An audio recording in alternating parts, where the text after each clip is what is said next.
warranted everything because now I moved my radio here. This is the only place that actually has a good signal. And yeah, this antenna is actually not magnetic. It's just wedged inside because it's so tight there. And I have it plugged into this here, which also has my radio here. So my radio is pointing towards here. That's the only place that gets a good signal as well. Right now there's a small crack horizon, so I'll turn it off for now. So this one I had to basically reorient everything. So for this one here, how I got this to work without it being a hazard is because this is plugged into an adapter, and if I unplug this part is actually hot. Actually, no, this part here is neutral. This is hot, so I just basically make sure that the pins go correctly because the wider pin is neutral. So I do that so that way it will make these be safe technically. Just went down there to place the air freshener thing, yeah. But yeah, see, everything's kind of a mess here. And the reason why I have to put it plugged into the wall is because HP does suggest that it should be plugged into the wall and not on a strip, which I see why. Because it's, even though it won't really protect it from surges, I'll probably get like a surge protector for it. They don't want it because when it's in the strip, it's shared, so I guess it makes sense. So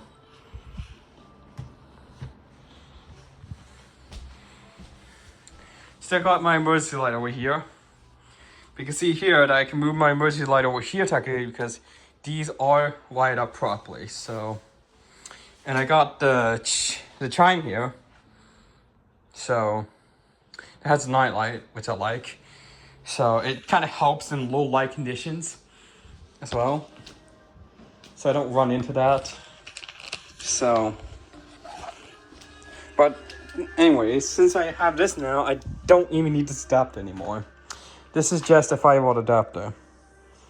5 volts at 2 amps, which my walkie-talkies only trickle charge from USB supplies. So that's why I have a splitter for these here, a USB splitter, because the older walkie-talkies that use macro USB from Motorola, they provided with a adapter that has a permanently attached cable. It's not a USB, and it was also a splitter like this. You can charge two at the same time, and that's what I kind of did here. I bought a splitter USB-C cable for the walkie-talkies, and they do work. They do charge.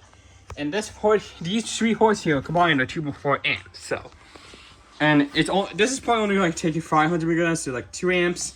Not much. So, not much is pulling out from here to charge these. These are just trickle charge because these have what's called a nickel metal hydride battery in the back. So if I unplug it, they do run off its batteries. So. Wind at 5. Here are some observations around. Yeah, but that right there is. So it's still got a good signal there, and that's where I kind of moved my radio over here because this is like the only place that gets a good signal, even though it's not even at the window. Because although that this was at the window, this one had a lot of signal problems, and I heard it do that beep beep sound, and then all of these were flashing. I'm not quite sure why that's the case, but if I see that happen again, even though I put it over here, I swear that I'll probably get a new radio. There might be a problem with this one if it goes that again, but it could just be because the signal is so weak. It thinks it gets a signal. No, it doesn't. Because if I go to menu, not menu. So if I go to arrow up arrow, no message. So at least I put it here, but I will have to also remove the ring cam rather than have here because it was really pointed to the radio. So now it does still get power from its battery, but it's not. The battery's supposed to not be there. So come on.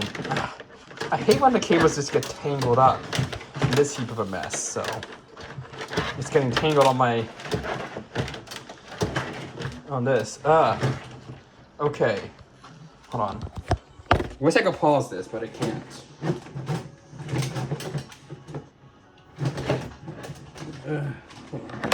So let's make sure nothing is hot and hot here.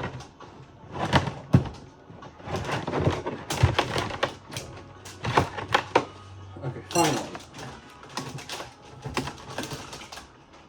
Because the cable's long, so that's why. So the problem with this now is that it's only going to be running off the battery itself. So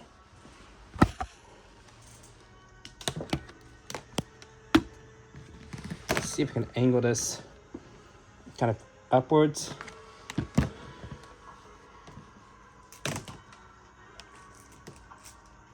And this thing has a really long cable, and I don't really like it, but let's see if I can try feeding this behind this here. Oops. There goes my radio. God dang it. So I pushed it. So I'm gonna hold this in for now.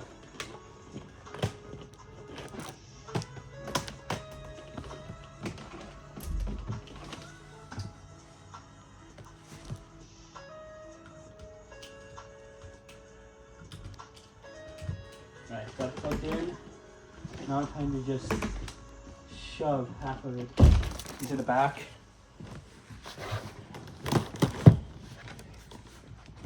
So it's still not enough for the radio.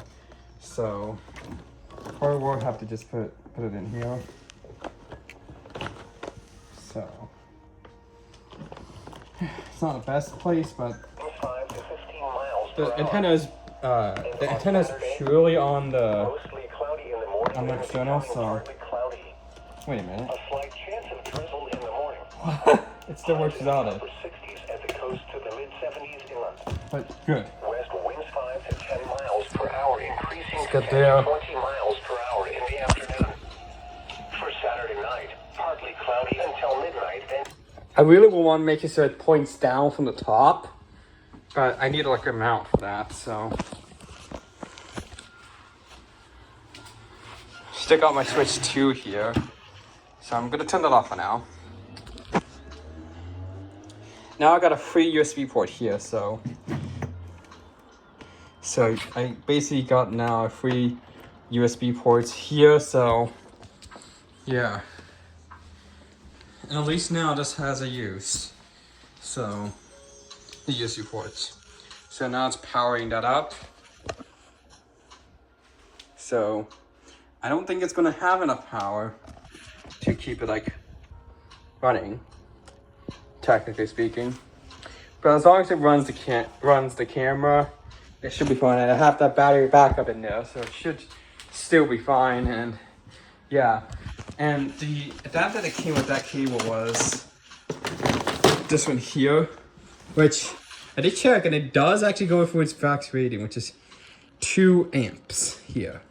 That's 2.4 amps, so it's going to already be plenty.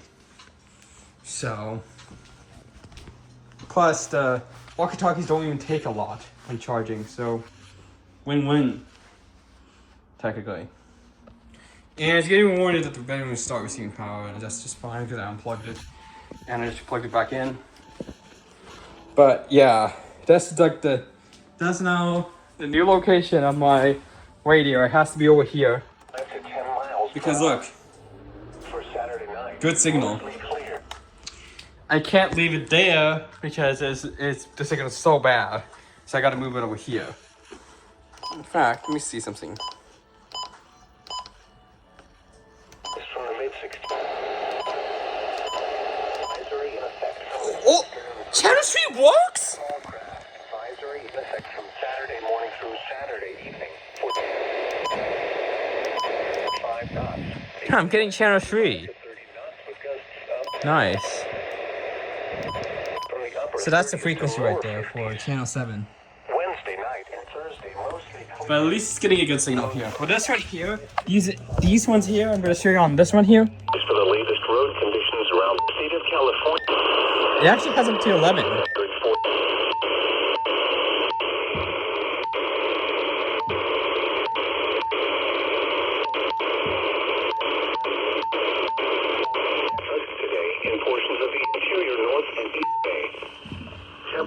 only has channel 1 for this. This one here. Let's press channel 3 on this one. It's actually getting signal from that. And Monday night, mostly clear. But that's nice, I guess. But yeah, that's the new location for this because I couldn't really keep it up there because right there's a lot of static and I couldn't, and I messed with this antenna and it's still getting static. So, gotta move it over here. So, yeah. 60 to 100. At least now it's in a better place. The camera's still in like the kind of the worst place, but I can't really do much about it technically. But anyways, yeah, that's a bit of update to my room. It's kind of still, it's a little bit of a mess. I needed to clean up here. Kind of a mess here. I will need to clean up, but as long as now I have this in a better place, it should work better. So, yeah, there's my ThinkPad there. So, and I have my other one up there, which is the S, which that one's still just running the lo-fi guarding. So, this one's still running Windows 10. The only reason I run Windows 10 is because I'm just running it until 10 support. Just as simple. I will be upgrading to Windows 11 on this as soon as 10 supports. That's very simple.